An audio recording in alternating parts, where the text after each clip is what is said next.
Hello everyone, today is last part from lifter, FA analysis with PrePoMax. First, import the CID file of the lifter arm into PrePoMax. Here is the lifter arm.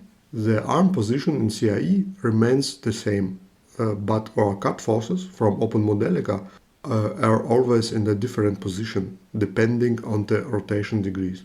Therefore, we need to transform the data into CIE coordinates.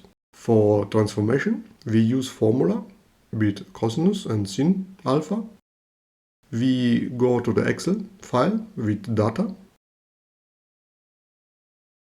And in first step, transpose data. Above the time and below are forces x and y and moment z. In step 2, we need rotation degree. In line 13, from 10 degree, it is start position of lifter arm to 13 degree end position. With cosinus and sinus, we transform forces into CIE coordinate. Moment around z remains. Finally, in step 3, we put the data into amplitude format for PrePoMax. It is time 1, value 1, time 2, value 2. Copy and paste the data from step 3 into input file. Here you can see amplitude. This input file we can import later into PrePoMax model. It is time 0 with its corresponding value. Then time 1 and it is corresponding value 1 of force or moment.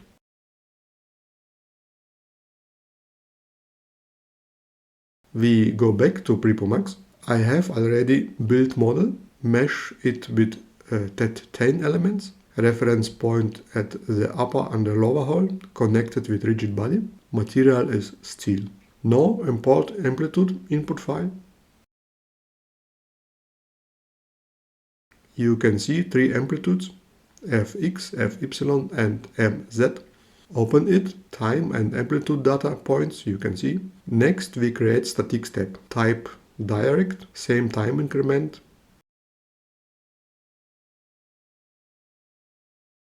Time period 11 seconds and initial time increment 1 second. Fix boundary conditions below at reference point 1.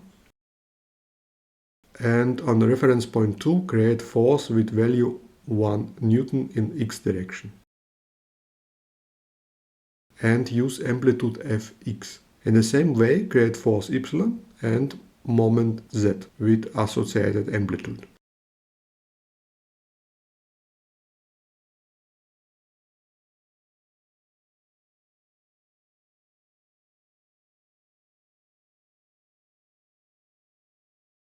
Start simulation.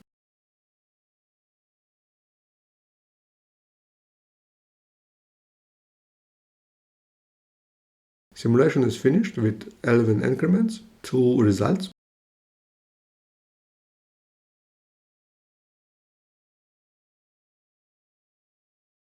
Increase deformation and animate the results.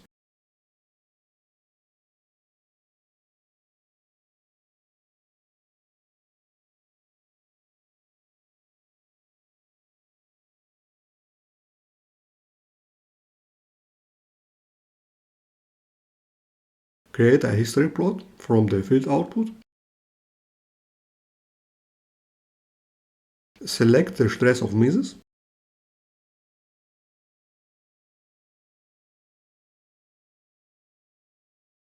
And select the edge of the lower radius.